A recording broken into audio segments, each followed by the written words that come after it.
My man Nate, man, shout out to Nate.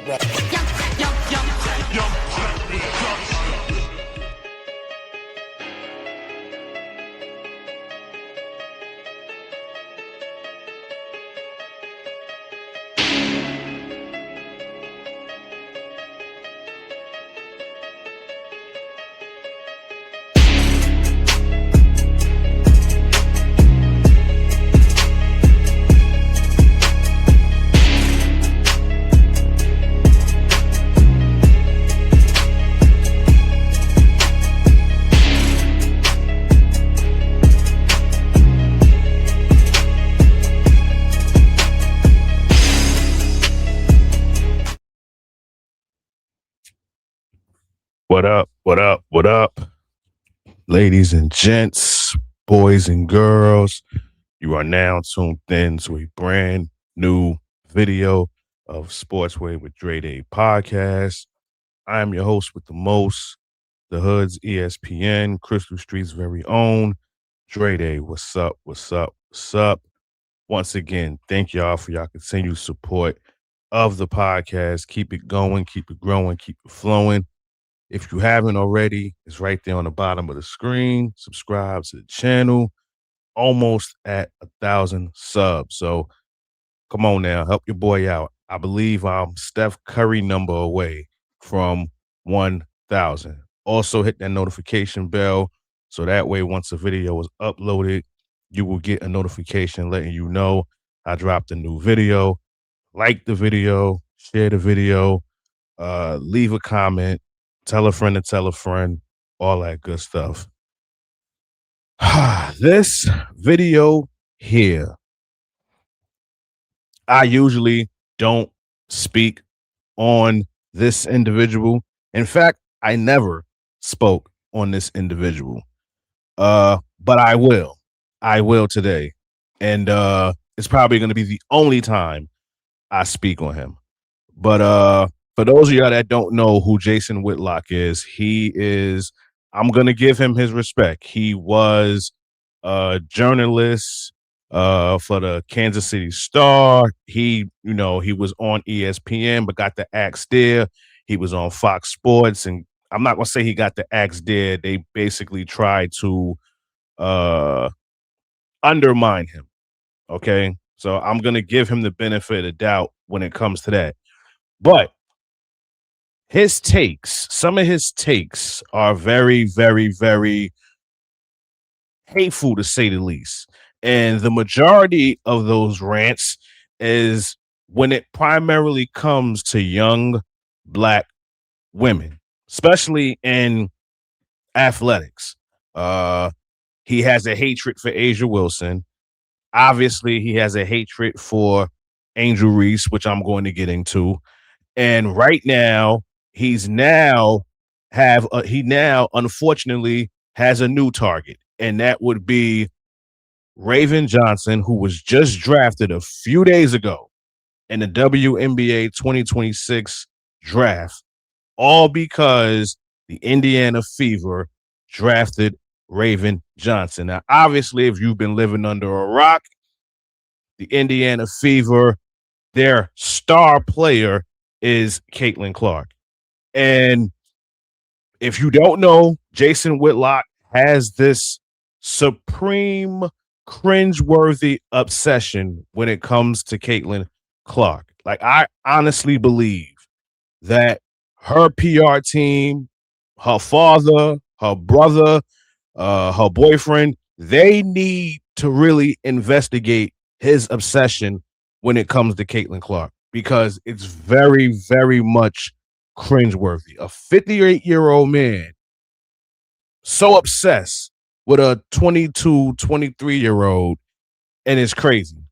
So I was on Threads this morning, and I'm strolling down as I usually do. And the one thing I like about Threads is that I get to conversate with, different people about WNBA, and it's primarily good stuff. Now, of course, you're going to have those idiots that got something negative to say, but something popped up on my Threads when it came to Jason Whitlock, and now his new target is Raven Johnson.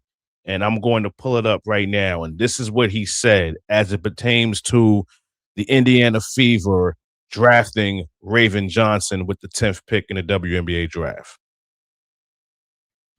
The Indiana Fever have the best point guard in the history of women's basketball. We know that's bullshit. And they just brought another delusional woman into the locker room. They're on a mission to destroy Caitlinclark. What the hell are the Indiana Fever doing? This fool, this clown, this coon, Uncle Raucus, any of those names that you can think of when it comes to a black person always against their own kind, that's what Jason Whitlock is. Now, when it comes to his issues with Stephen A., I'm kind of on his side with them. But when it comes to everything else, I'm totally against him. And when it comes to his hatred for young black women, it always has to coincide with his obsession with Caitlinclark. First of all, none of us wanted Raven to go to Indiana. None of us. I said that I was a guest on 2 platforms after the draft. And I said, because on my draft board, I had Raven going number 6. Because I had Flaw J going number 5, and I had Raven going right after her. So if memory serves me correct, I think Toronto, the expansion team, I think they had the 6th pick. So I had Raven going to Toronto. When Flaw J fell, something told me that Raven was going to Indiana. And that's exactly what happened. So this is the one thing I kind of do agree with Whitlock. You didn't want her to go to Indiana, and guess what? We didn't want her to go to Indiana. And the reason we didn't want her to go to Indiana is because of closed-minded motherfuckers like you. That's why we didn't want her to go. Now, there's videos of people happy that she got drafted there, and then you have people like him spewing this evil stuff just because she went to Indiana. But let's get to the meat and potatoes of this. Besides his obsession for Caitlinclark, that whole greatest point guard in women's basketball history or WNBA history, we know that's a lie. Because Caitlinclark is not greater than Teresa Weatherspoon. She's not greater than Dawn Staley. She's not greater than Chelsea Gray. She's not greater than Sue Bird, who I believe is the greatest point guard in the history of the W. But Chelsea Gray is knocking on that door right now as we speak. She's not greater than Lindsay Whalen, and she's not greater than Courtney Vandersloot. And see, this is the issue that I have with Caitlinclark stans. They're so quick to put her on this pedestal, and she hasn't earned nothing. She hasn't done anything. But yet, y'all are so quick to put her on this pedestal. But again, let's get to the real thing here. I understand his hatred for Angel Reese, and I understand his now hatred for Raven Johnson. And again, Raven is like, she has nothing to do with this. There's a video going around now. If you remember, South Carolina and Iowa played in 2 matchups at her time at Iowa. I believe it was 2023 and 2024. And that 2023 game, listen, I watched it. I remember there was times that Caitlinclark was basically brushing Raven Johnson off. Raven Johnson was behind the 3-point line, and Caitlinclark was nowhere defending her, like basically brushing her off. Like, yo, you can't shoot. I don't even respect you. Like, I'm not even gonna defend you. And Raven Johnson has admitted that game made her almost want to quit basketball. She was being bullied online, being called monkeys and this, that, and the third. And that I believe. And the reason I believe it is because right after that game, right after that game, Dawn Staley sat on that podium and said that some of the girls on South Carolina were being bullied before that game with Iowa and was being called any negative thing in the book that you can think of. That's what they were doing. So everything Raven said, I believe her. But see, again, like I said, I understand his hatred for them. And this is the reason why he hates them. That same year, Caitlin Clark went to the national championship game the next day. Well, 2 days after. And she lost to LSU. And you know who was on that LSU team? Angel Reese. Angel Reese is the reason why Caitlin Clark is getting all of this publicity right now. Without Angel Reese, there is no Caitlin Clark. I don't care what nobody says. Because when she went like this, taunting her, that opened the door for her to get all this exposure right now. Remember, the vice president, the first lady, Jill Biden, Dr. Jill Biden, I'm going to call her by her actual moniker. When they lost that national championship game, she said we should invite LSU and Iowa to the White House. When have you ever heard of a losing team being invited to the White House? Now, I've watched basketball for years, plenty of years.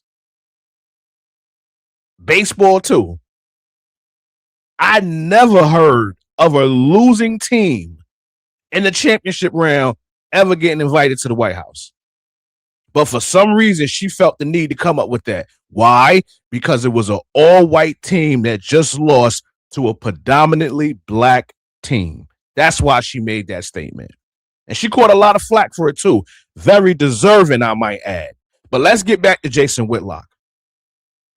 And then I'm off this. He's been had a hatred for black women.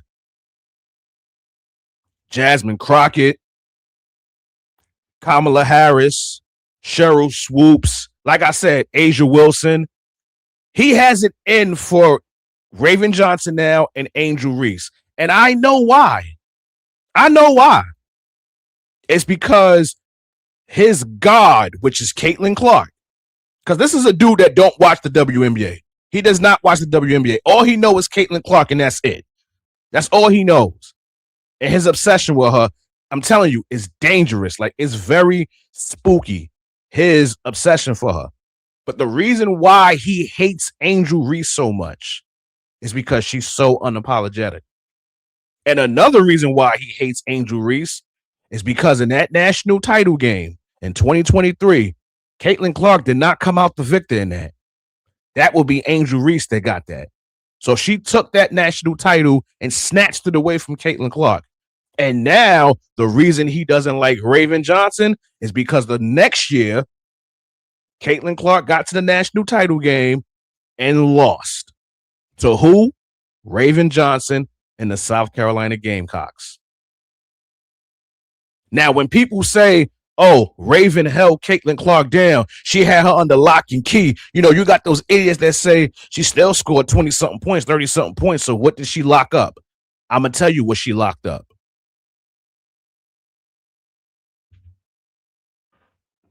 Look at those numbers. When Raven Johnson guarded Caitlin Clark in that 2024 national title game, Caitlin Clark only had 7 points, shot 3 of 11 from the field, and was 27% from the field. And no surprise to that last number, 4 turnovers, which she has a history of doing. So that's why he has an issue with Raven Johnson and Angel Reese. Because his God don't have no national championships.